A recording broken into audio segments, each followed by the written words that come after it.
বলতে আপনারা শুনেছেন যে আল্লাহর ঘর কাবা শরীফ ভাঙতে এসেছিল আবরাহা নামে একটা বাদশা হাতির বাহিনী নিয়ে।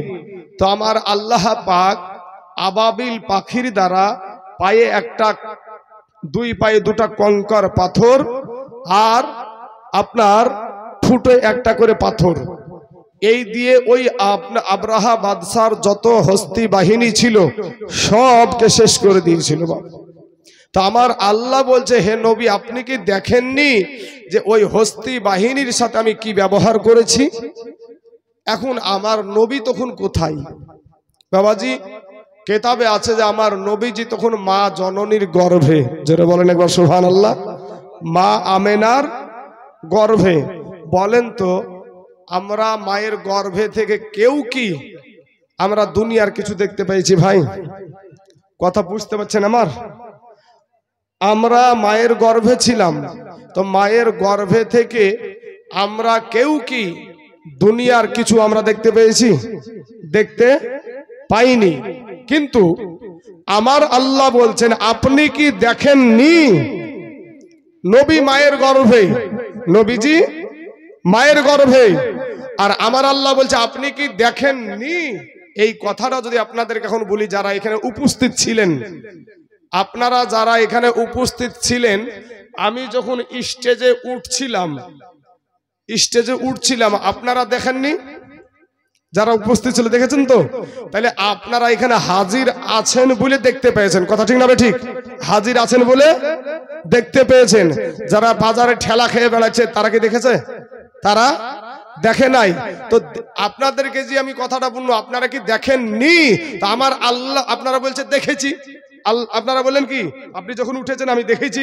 তো আমার আল্লাহ বলছে আপনি কি দেখেননি হস্তি বাহিনীর সাথে কি ব্যবহার করেছি?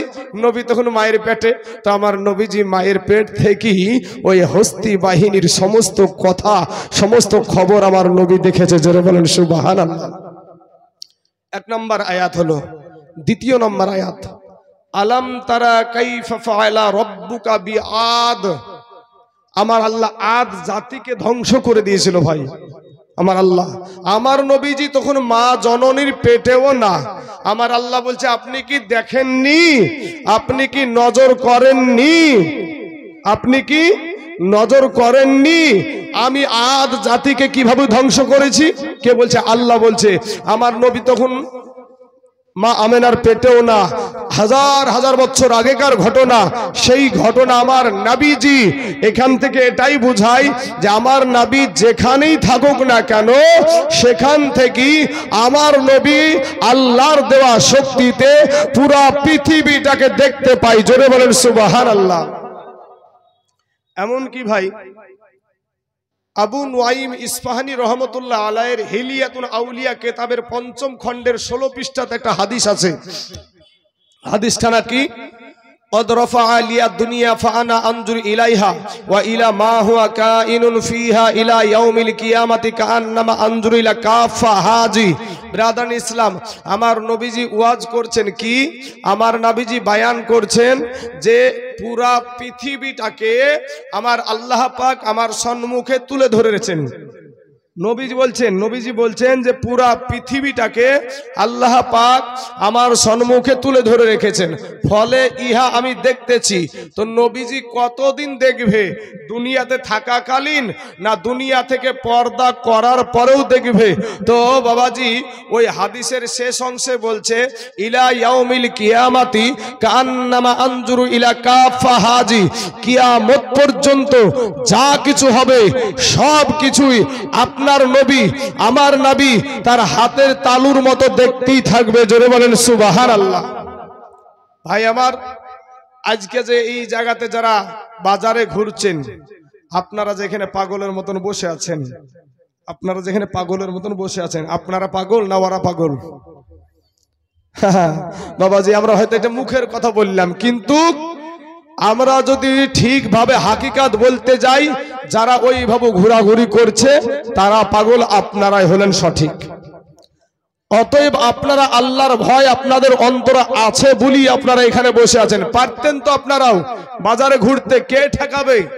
আমি এখান থেকে পাগড়িটা খুলে ফেলবো, দাড়িটাতে খুর মারবো, কার বাপের ক্ষমতা আছে? আমি স্বাধীন দেশে বাস করি ভাই, তাই না? তাহলে আমরা কেন দাড়ি রেখেছি, কেন আমরা মাথায় টুপি দিই, কেন পাঞ্জাবি পরি, কেন জুব্বা পরি? তাকওয়া। তাকওয়া মানে হলো আল্লাহর ভয়। এখানে যারা বসে আছে তাদের আল্লাহর ভয় আছে, একদিন না একদিন কবরে যেতে হবে, এটাই হলো কথা। আমার আল্লাহ দয়া করে মায়া করে আপনাকে আমাকে সৃষ্টি করেছে, কিন্তু আপনার আল্লাহ যে সৃষ্টি করেছে, আল্লাহর একটা কিন্তু বাবাজি এখানে আমাদের জন্য আর একটা আয়াত নাজিল করেছে, কি ওয়ামা খলাকতুল জিন্না ওয়াল ইনসা ইল্লা লিয়াবুদুন। জিন এবং ইনসানকে আল্লাহ ইবাদতের জন্য সৃষ্টি করেছে।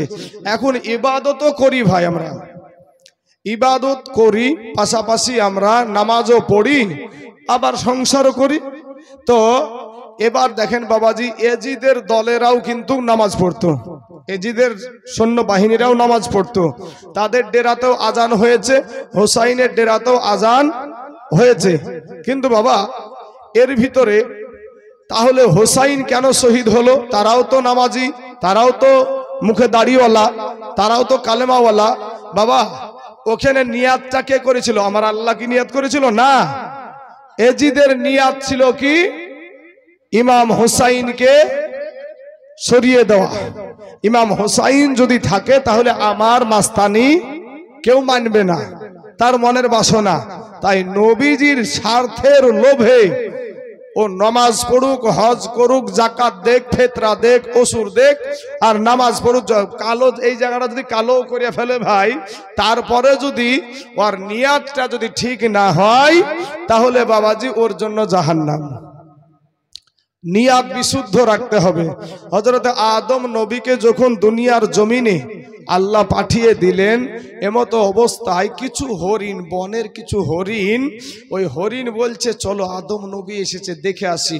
তো কিছু হরিণ বলছে মৌলবি তো কিছু আমাদের সমাজে, মৌলবি তো কেবল উঠলো রে, কিছু বলুক, যাচ্ছি, থাম, দাঁড়া, আছে না এরকম?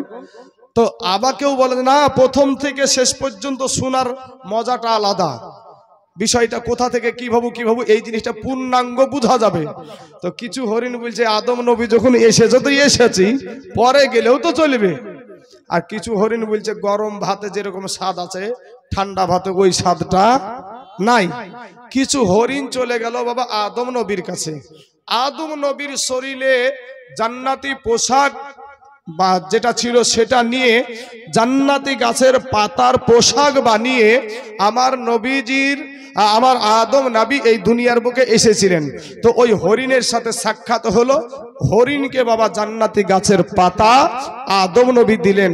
তো ওই গাছের পাতা ভক্ষণ করলেন আদম নবী। ভক্ষণ করার পরে আপনার আদম নবী যখন ওই পাতা দিলেন, হরিণগুলা ভক্ষণ করলো। তো এই জান্নাতি গাছের পাতা খাওয়ার কারণে আমার আল্লাহ তিনটা নিয়ামত দিলেন। কয়টা? তিনটা নিয়ামত দিলেন। কি? হরিণ দেখতে খুব সুন্দর, হরিণের মাংস খুব সুস্বাদু, আর হরিণের নাভিতে বাবাজি কুস্তুরি। কি কুস্তুরি ভাই? তো এই হরিণগুলার রং যখন বাবা এইরকম পরিবর্তন হয়ে গেছে, জংলায় যাচ্ছে, এমতো অবস্থায় জংলার ভিতরে সুগন্ধি বের হচ্ছে, যখন বাকি হরিণগুলা বুঝায় তোদের এই হালাত কেন? তো বলে আদম নবীর কাছে গিয়েছিলাম, একটা গাছের পাতা দিল, ওইটা খেলাম, খাবার পরে আমাদের এই পরিবর্তন। তখন ওই মালগুলা বলছে তখন তাহলে আমরাও যাই।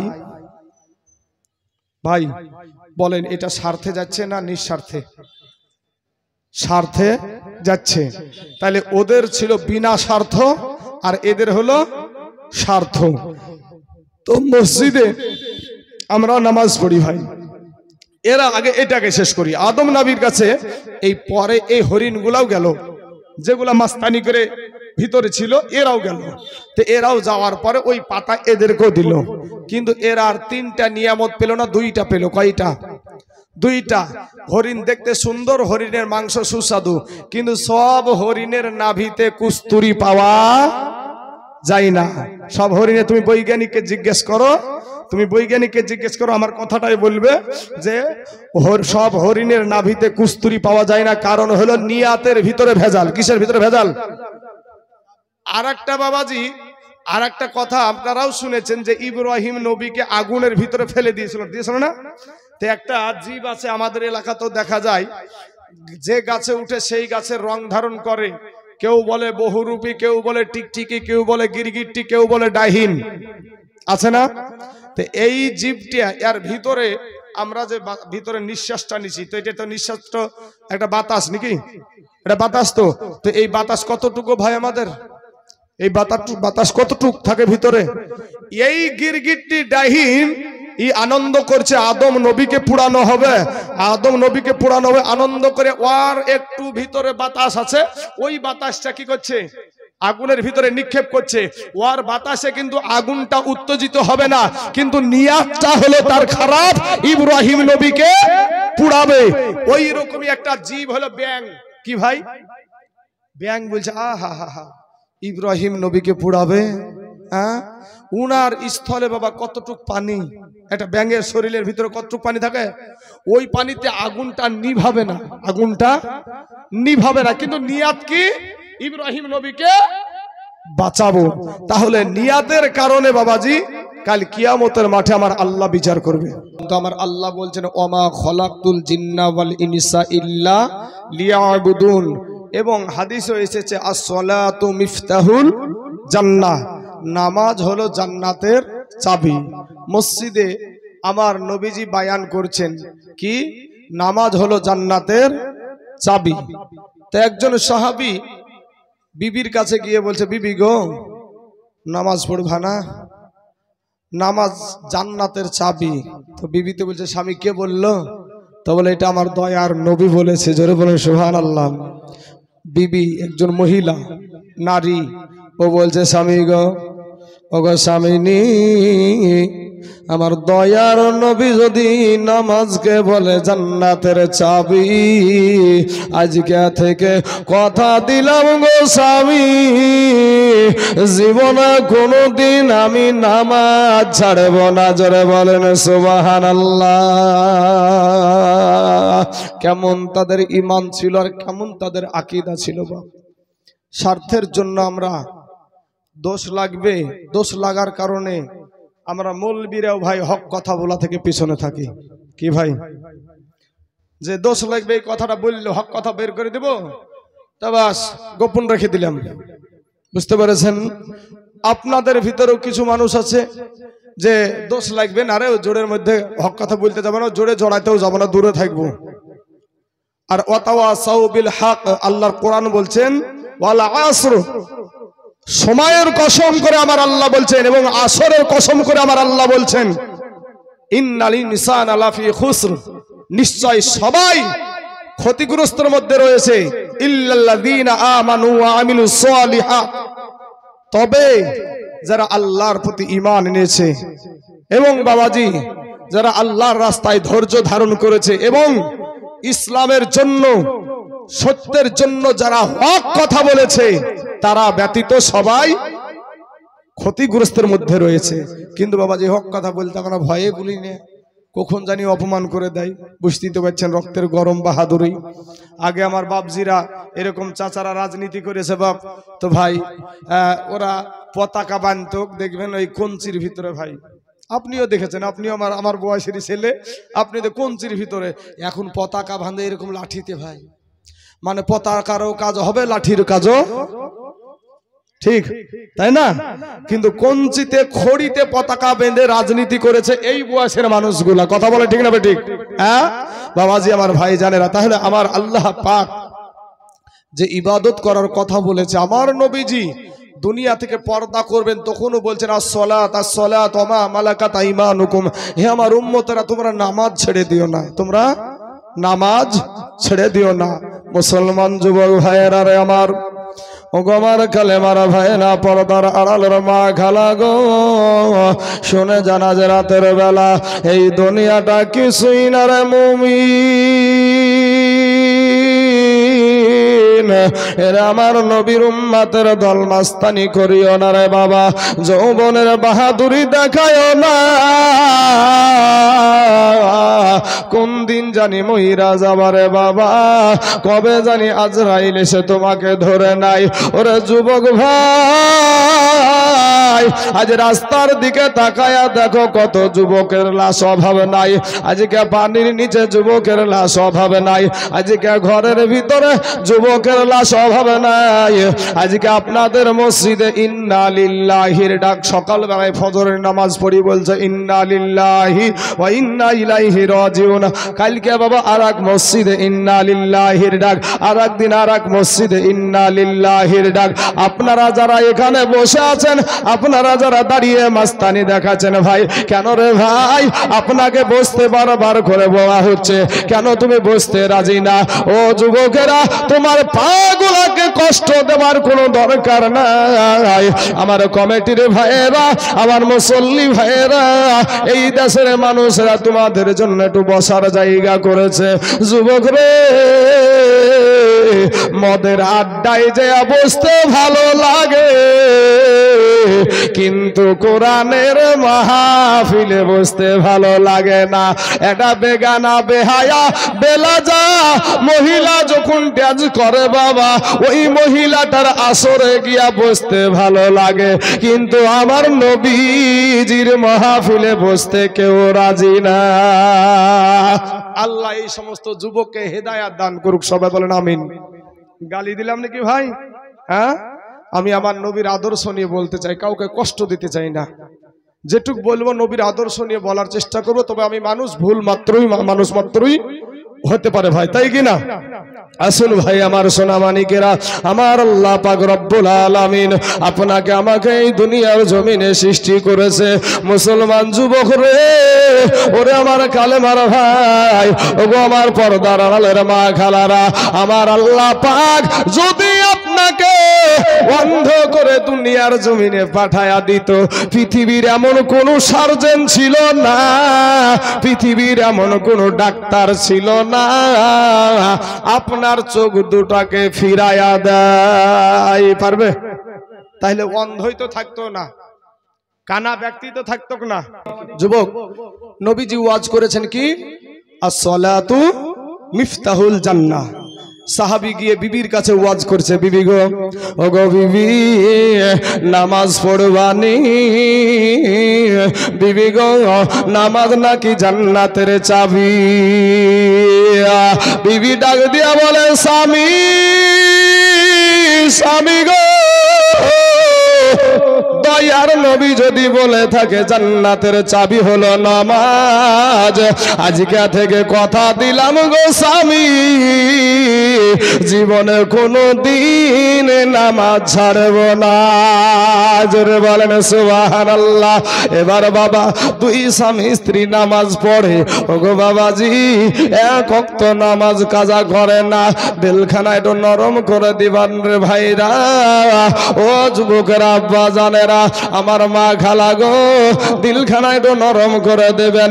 দুই স্বামী স্ত্রী নামাজ আদায় করে বাবা গো, কিন্তু সাহাবাদের সাথে যখন বাবাজি আল্লাহর নবীর ওই সাহাবী এসে নামাজ পড়ে, ওই আব্দুল্লাহ আনসারী বাবা গো, নামাজ শেষ হতে না হতে আগে বাড়ি চলে যায়।